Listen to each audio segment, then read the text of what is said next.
नमस्कार मंडळी, आपल्या जनरल अवेअरनेस सिरीजच्या पुढच्या भागात तुमचं खूप खूप स्वागत. आजचा जो विषय आहे त्याची संकल्पना आणि लेखन केलं आहे उदय देशमुख यांनी. तर आज आपण एका अशा सरकारी ॲपची गोष्ट बघणार आहोत जे बनवलं गेलं होतं खरं तर आपल्या सुरक्षेसाठी, पण बघता बघता हेच ॲप सुरक्षा विरुद्ध गोपनीयता म्हणजे सिक्युरिटी वर्सेस प्रायव्हसी ह्या एका मोठ्या राष्ट्रीय वादाच्या केंद्रस्थानी आलं.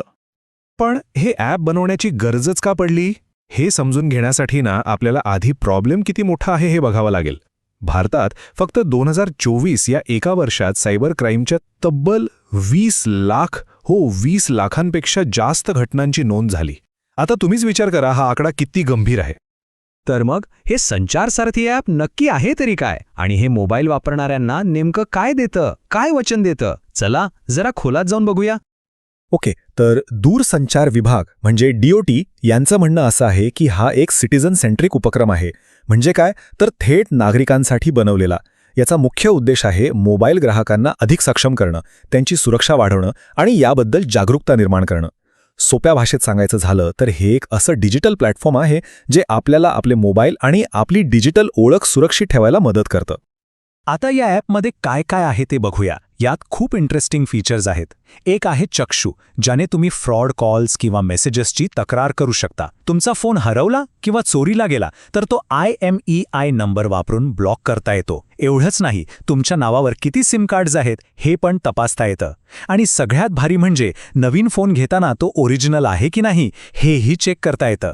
शिवाय परदेशातून येणारे पण लोकल नंबरसारखे दिसणारे कॉल्सही रिपोर्ट करता येतात. म्हणजे बघा, हा उपक्रम फक्त एक ॲप पुरता मर्यादित नाहीये, तर देशातल्या सगळ्या नागरिकांची डिजिटल साक्षरता आणि सुरक्षा वाढवण्यासाठी जे मोठे प्रयत्न सुरू आहेत त्याचाच हा एक महत्त्वाचा भाग आहे. आणि या ॲपचा इम्पॅक्ट कसा झालाय हे आकडे बघितल्यावर लक्षात येतं. आतापर्यंत बघा, 42 लाखांपेक्षा जास्त चोरीचे किंवा हरवलेले मोबाईल ब्लॉक झालेत, 26 लाखांपेक्षा जास्त हरवलेले मोबाईल शोधून काढलेत आणि तब्बल 1.5 कोटी लोकांनी हे ॲप डाउनलोड केलंय. आकडे खराच प्रभावी आहेत. इथपर्यंत सगळं ठीक वाटतंय, बरोबर? एक चांगला उद्देश, चांगले परिणाम. पण मग वादाची ठिणगी पडली तरी कुठून? चला आता कथेच्या त्या भागात जाऊया जिथे सगळा वाद सुरू झाला. आणि तो दिवस होता 28 नोव्हेंबर 2023. याच दिवशी या कथेला एक मोठं वळण मिळालं. सरकारने सगळ्या स्मार्टफोन कंपन्यांना एक आदेशच दिला की भारतात विकल्या जाणाऱ्या प्रत्येक नवीन फोनमध्ये संचार सारथी ॲप आधीपासूनच इन्स्टॉल केलेलं असलं पाहिजे, म्हणजे सक्तीचं. हा आदेश खूपच स्पष्ट आणि कडक होता. पहिलं, ॲप फोनमध्ये आधीच इन्स्टॉल हवं.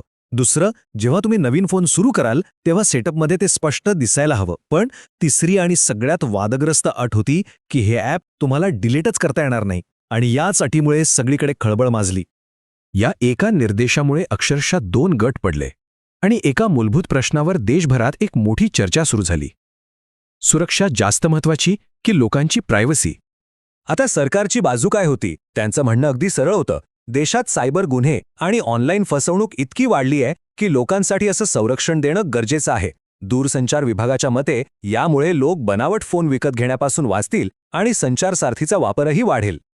पण या नाण्याची दुसरी बाजू तितकीच तीव्र होती. विरोधी पक्ष आणि प्रायव्हसीसाठी लढणारे कार्यकर्ते म्हणाले, हे तर सरकारी पाळत ठेवण्यासारखं आहे.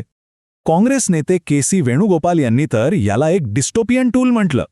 म्हणजे काय, तर प्रत्येक भारतीयावर सतत नजर ठेवण्यासाठी बनवलेलं एक भयंकर साधन. तर मुद्दा अगदी स्पष्ट होता.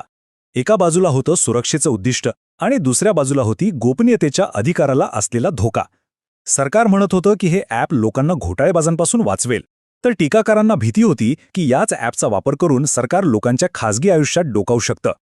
आता यानंतर जो काही राजकीय आणि सामाजिक विरोध झाला तो इतका प्रचंड होता की सरकारला एक प्रकारे U-टर्नच घ्यावा लागला, त्यांना माघार घ्यावी लागली.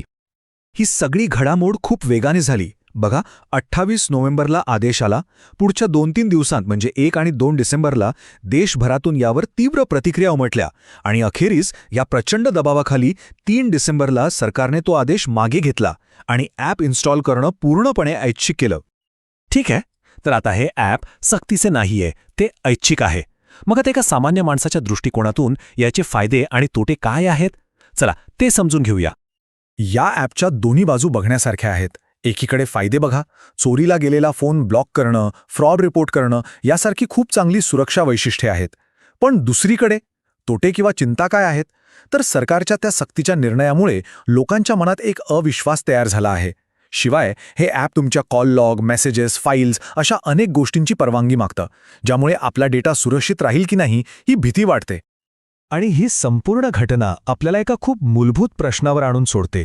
आपल्या डिजिटल आयुष्यामध्ये आपण सुरक्षा आणि गोपनीयता यांच्यात ताळमेळ कसा साधणार, कशाला जास्त महत्त्व देणार? हा एक असा प्रश्न आहे ज्याचं उत्तर खरं तर प्रत्येकाला स्वतःसाठी शोधावं लागेल. तर आशा आहे की या चर्चेतून तुम्हाला संचार सारथी ॲप आणि त्याच्या भोवतीचा वाद नीट समजला असेल. आमच्यासोबत जोडले गेल्याबद्दल खूप खूप धन्यवाद. तुम्हाला हा व्हिडिओ कसा वाटला हे कमेंट करून नक्की सांगा. आवडला असेल तर लाईक करा, इतरांसोबत शेअर करा आणि हो, अशाच माहितीसाठी चॅनलला सबस्क्राईब करायला विसरू नका.